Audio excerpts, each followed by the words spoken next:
Untuk Bangilun sendiri, awal berdirinya itu sekitar tahun 50-an sekian lah, itu sudah dulu. Tapi konon ceritanya sebelum tahun itu sudah ada. Jadi kayak terbentuk organisasinya itu sekitar tahun segitu. Melalui berapa proses regenerasi dari mbah saya, dari buyut saya, pokoknya dari nenek moyang sebelum saya itu sudah banyak yang ikut kesenian Bangilun itu sendiri.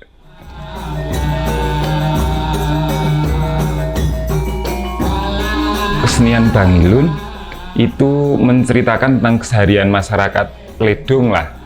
Terus untuk pesan moral yang disampaikan lewat tarian Bangilun itu sebetulnya banyak. Dari sair-sair sholawat, pantun nasihat, keseharian cerita masyarakat gitu.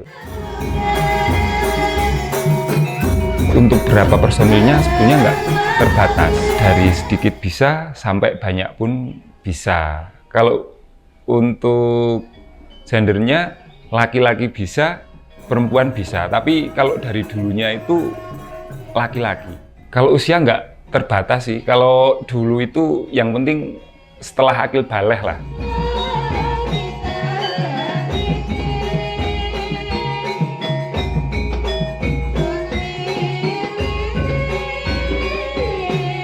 Ya, nomor 1 itu beduk, terus kendang, saron, terus bonang, terbang itu.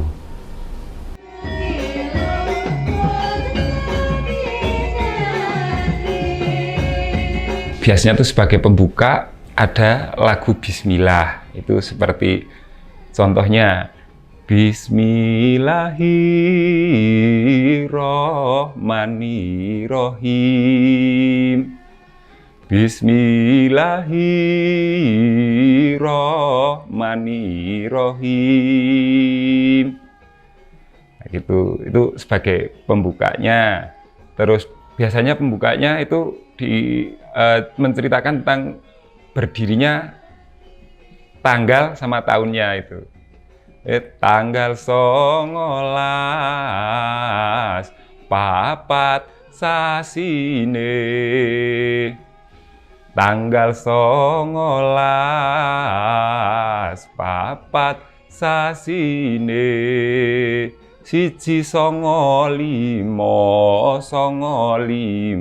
iku taune. Itu, dan diteruskan dengan pantun-pantun nasihat dan sholawat juga ada itu.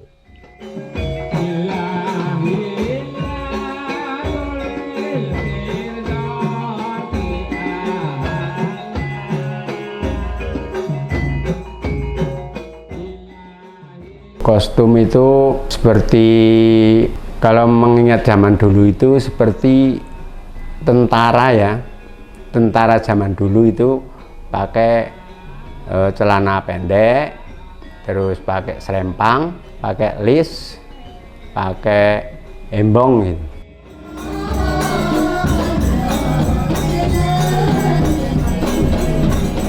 Kalau ritual khusus itu cuma bakar kemenyan, baru mulai pentas gitu aja. Tujuan untuk bakar kemenyan itu ya untuk keselamatan seluruh anggotanya, terus menghormati para dayang markayangan itu. Kalau pantangan, kalau untuk cowok kayaknya nggak ada ya. Yang penting suci gitu. Tapi kalau cewek misalnya ada, itu juga harus yang nggak berhalangan atau suci juga.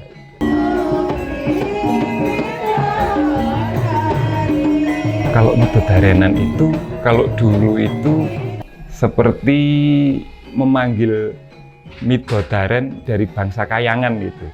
Kalau dulunya itu memang secara prosesnya itu lagunya juga ada, itu menceritakan tentang pemanggilan midodaren untuk turun ke bumi, atau dari midodari dari Kayangan untuk turun ke bumi gitu.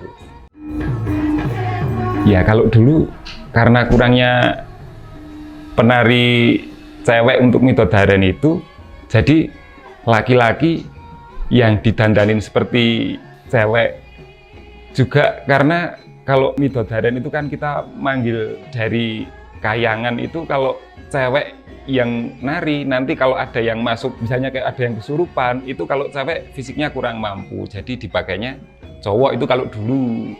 Nah, tapi kalau sekarang di sisi lain juga banyak peminatnya untuk yang putri, tapi kalau untuk yang secara ritual kayak gitu kan sudah nggak begitu dalam banget.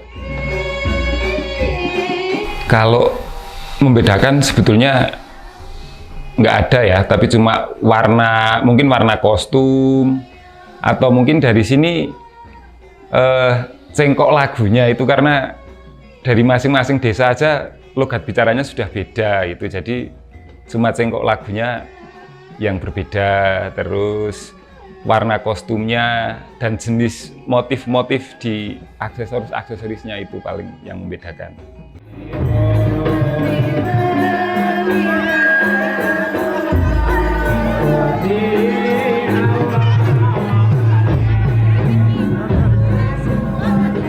Perkembangan ya alhamdulillah, kalau di Kledong sendiri kami selaku generasi juga kami meregenerasi lagi.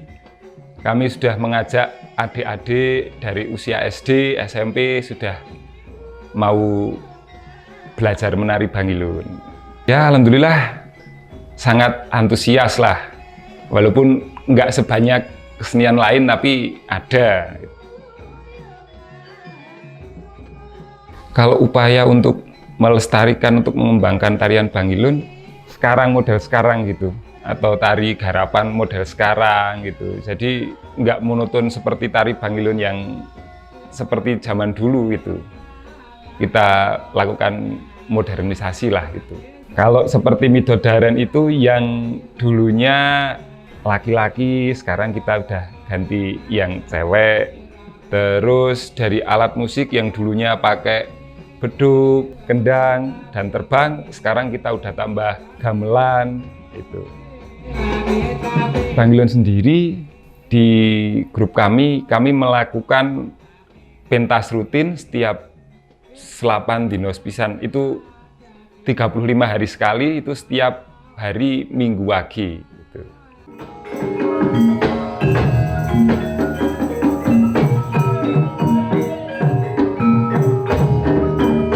Kalau harapan ke depan, Bangilun Sri Lestari Kledong semakin maju dan generasi-generasi penerusnya juga semakin banyak, dan harapan juga dukungan dari masyarakat, dari kedinasan yang terkait untuk selalu nggak bosan untuk membimbing kami gitu.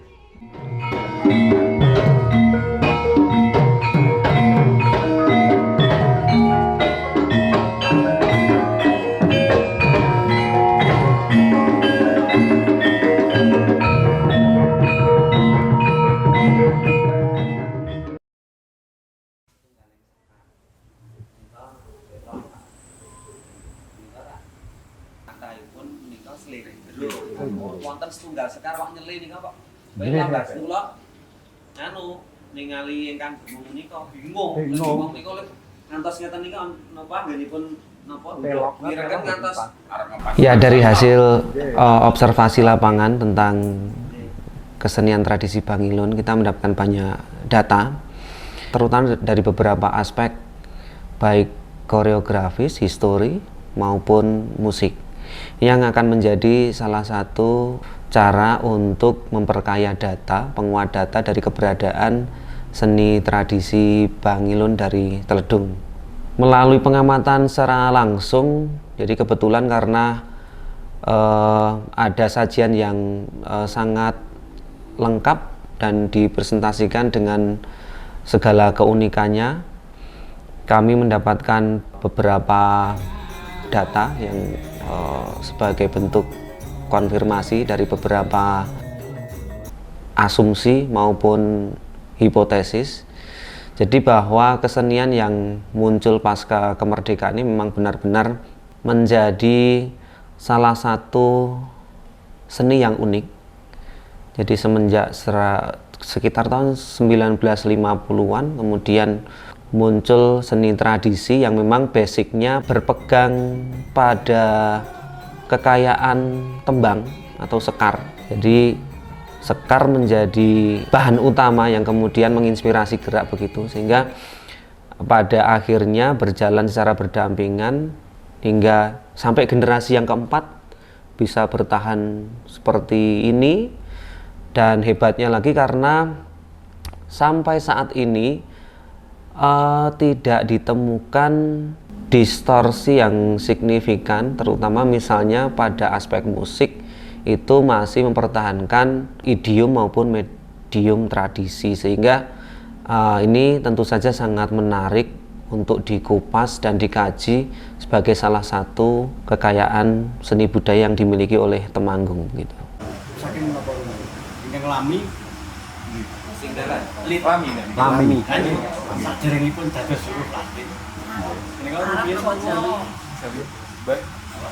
kagunganipun itu asli iya sagedipun diceritaken umami mboten wonten huruf. Kesenian Bangilun di Kledung itu menurut saya merupakan kesenian yang unik, kesenian yang mempunyai ciri khas, mempunyai lokalitas dan syarat nilai, sekaligus mempunyai spesifikasi khususnya di dalam musikal maupun di dalam visual koreografi.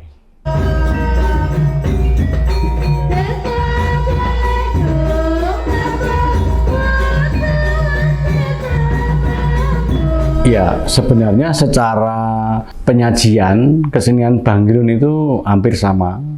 Secara penyajian itu memiliki kemiripan, tetapi spesifikasi yang ada di desa Kledung, Bangilun yang di desa Kledung itu terkait dengan suatu persebaran yang dimulai dari asal-usul, kemudian diteruskan dan diwariskan secara turun-temurun oleh generasi ke generasi, dan itu mempunyai tingkat kebertahanan, keterjagaan dalam hal menyeimbangkan antara apa yang menjadi pewarisan lama dan kemudian ditambah dengan berbagai inovasi walaupun tidak ekstrim gitu.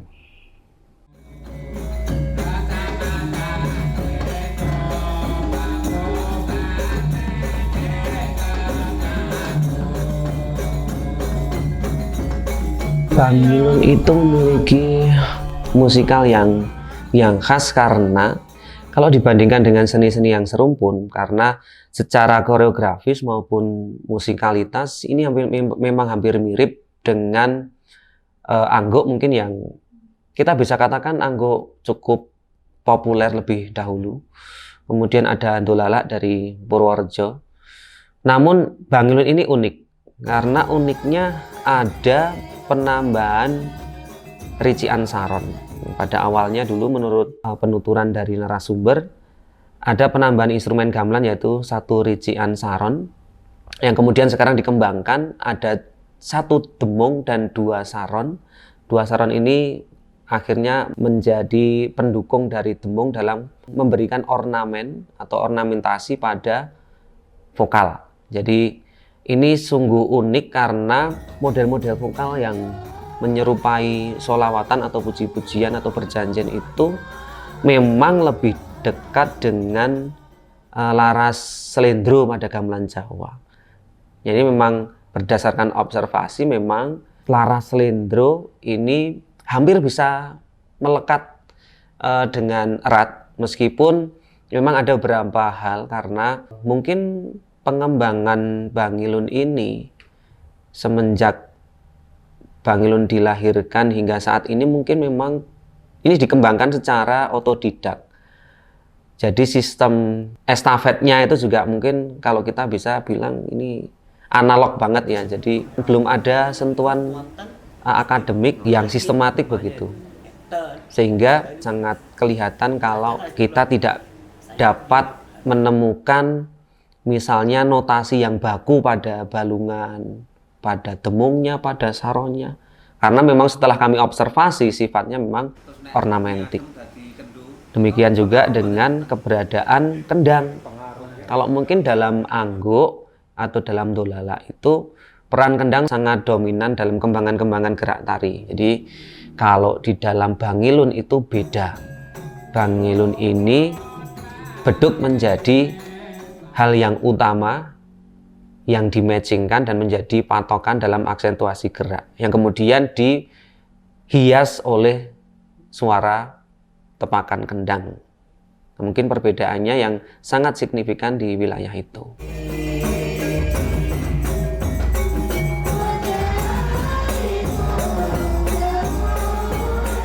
Hampir semua seni tradisional, terutama yang bersifat kerakyatan itu mereka kadang-kadang tidak mempertimbangkan teknik lagi, tapi mereka lebih mendapatkan stimulan-stimulan secara musikal maupun secara kalau ada pantun atau tembang itu yang memberi stimulan untuk melahirkan produksi-produksi gerak, sehingga kemungkinan kalau kita menyaksikan jenis kesenian seperti Bangilun yang jumlah penarinya banyak, itu kita tidak bisa menghadapi suatu keseragaman antara satu penari dengan yang lain. Itu sesuatu yang sangat wajar. Tetapi mereka memiliki suatu stimulan atau rangsang yang menghasilkan emosi dan menghasilkan ekspresi yang sama. Jadi persoalannya bukan lagi teknis, gitu.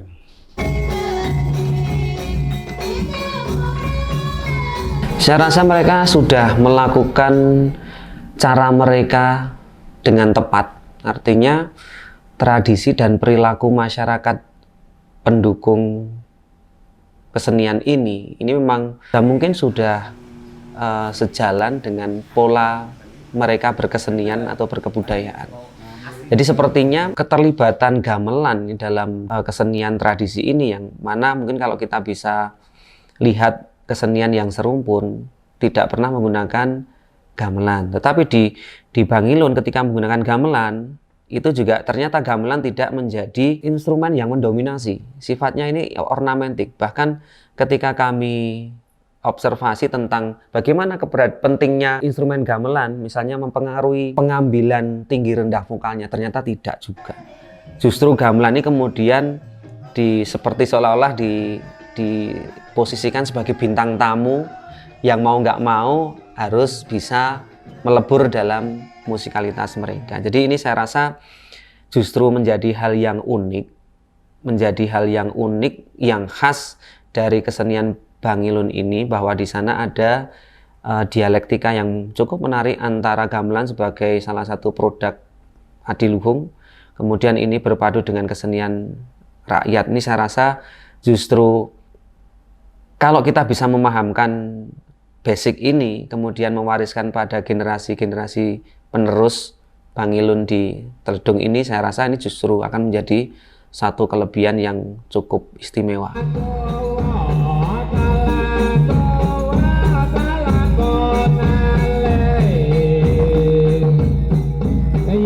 Bangilun Teledung karena sudah memiliki spesifikasi, maka secara kajian yang menempatkan ini menjadi sebuah seni tradisional dalam arti produk itu, maka mereka harus mereka sebenarnya sudah memiliki apa yang namanya tradisi peristilahan yang melekat pada apapun yang ada di dalam musik maupun di dalam gerak. Nah, tradisi peristilahan itu seperti yang disebutkan, seperti bentuk encek, bentuk sindir dan lain sebagainya, itu semua milik mereka.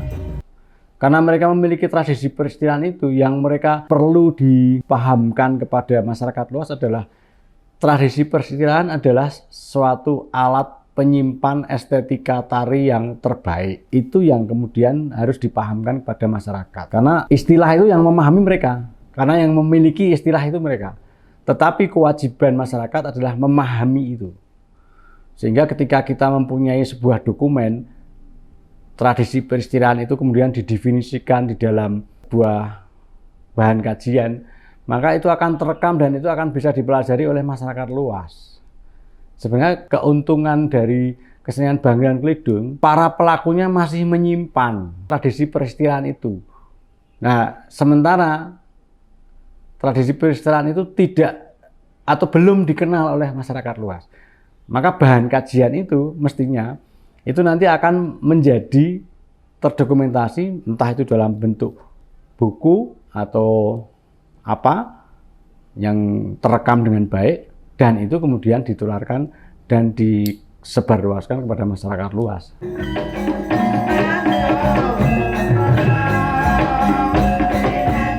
Saya rasa yang namanya perubahan cukup mungkin, dan memang yang namanya perubahan adalah keabadian yang sejati, begitu ya.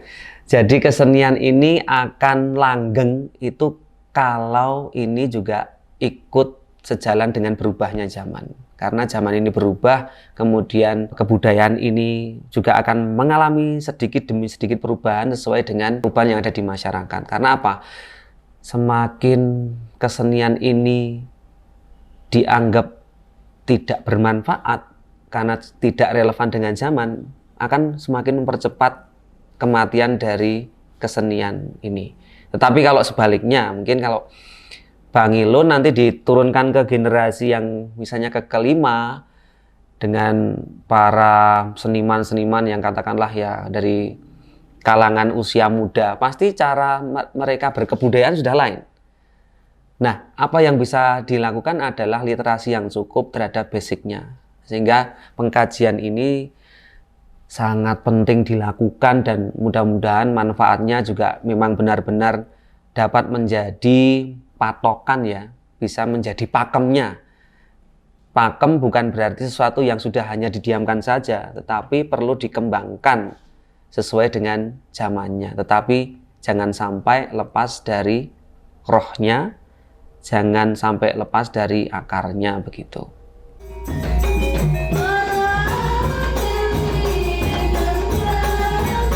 Ya, saya rasa yang perlu sekali dilakukan dan tidak boleh berhenti adalah menguatkan eksistensi Bangilun itu sendiri melalui apapun kegiatannya. Semakin kesenian ini semakin sering muncul, artinya tidak hanya dalam rutinitas 40 hari sekali misalnya gitu. Tetapi mungkin juga pemerintah juga memberikan ruang-ruang khusus untuk pertunjukan, tidak hanya pertunjukan, mungkin juga ada diskusi atau mungkin workshop pelatihan tembangnya, atau mungkin pelatihan koreografinya, atau mungkin pelatihan penataan busananya, dan mungkin banyak-banyak hal yang bisa kita lakukan. Itu untuk memperkuat kemunculannya, bahwa generasi yang akan datang tetap akan bisa melacak keberadaannya gitu loh. Jangan sampai kehilangan begitu. Kemudian pentingnya pendokumentasian. Jadi mungkin ini menjadi hal yang cukup penting sekali untuk perjalanan dan kelangsungan hidup seni tradisi kita. Karena memang kita terbiasa dengan tradisi tutur, jadi apa-apa ini disebarkan dengan lisan ya. Kelemahannya ya nanti kalau sudah generasi tertentu di atas kita kemudian tidak ada, nah ini estafetnya jadi tersendat begitu. Tetapi kalau model sekarang mungkin sudah ada fasilitasi dokumentasi data atau digitalisasi konten yang memang sudah cukup memadai, ini bisa mulai kita lakukan.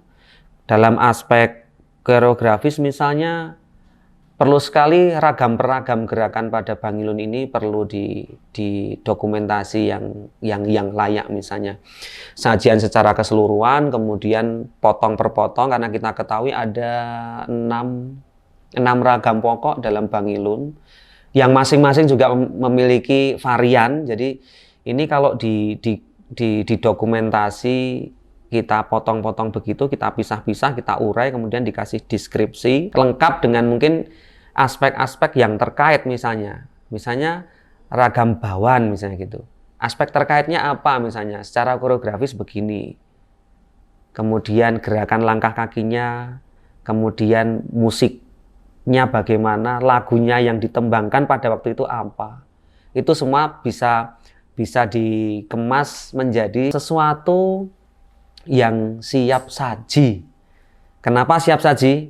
Karena menghadapi anak cucu kita, generasi berikutnya, mereka pasti akan lebih dapat menerima dokumentasi atau konten-konten yang cepat saji, artinya cepat bisa dilihat, cepat dipelajari. Mungkin begitu untuk menjaga kelangsungan hidup Bang Ilun ini ke depannya, karena ini adalah zaman yang semakin terbuka. Jadi kalau kita tidak memiliki basic dan akar yang kuat, kita tidak memiliki sumber daya yang cukup untuk mengembangkan, itu kemudian diperkuat lagi dengan filtrasi yang lemah, bisa jadi ini Bang Ilun akan menjadi bukan Bang Ilun lagi gitu.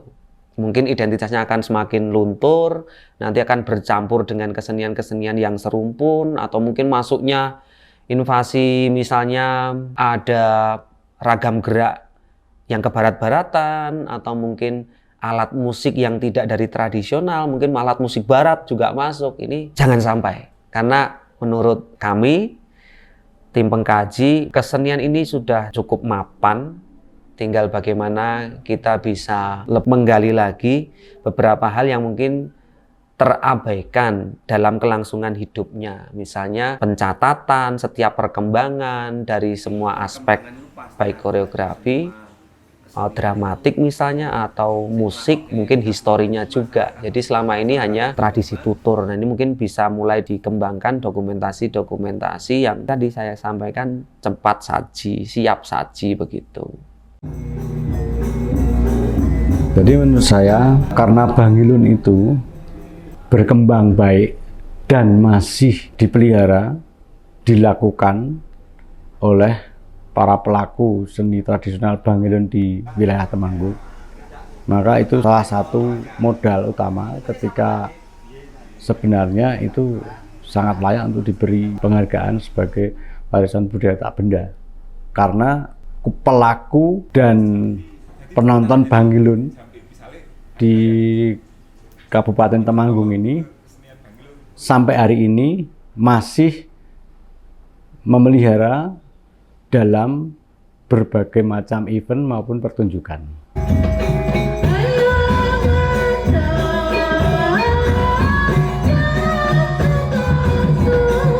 Bang Ilun yang dimiliki oleh Kabupaten Temanggung ini memang pantas menjadi warisan budaya tak benda, karena di dalamnya ada hubungan yang sangat erat antara kesenian itu sendiri dengan fungsinya di masyarakat. Kelangsungan hidup Bang Ilun juga masih terdukung sangat kuat oleh masyarakat, buktinya dengan rutinitas pementasan Bang Ilun di Kledung salah satunya. Kemudian Bang Ilun ini memiliki ciri khas, jadi sebagai seni kerakyatan yang bisa dikatakan sejarah panjang dari tahun 1950-an hingga saat ini, dengan konsistensi yang cukup mengakar kuat, sehingga kesenian ini patut diwariskan kepada generasi-generasi berikutnya, agar generasi kita yang akan datang tetap menjadi generasi yang berbudaya, yang mencirikan masyarakat Temanggung yang berbudaya.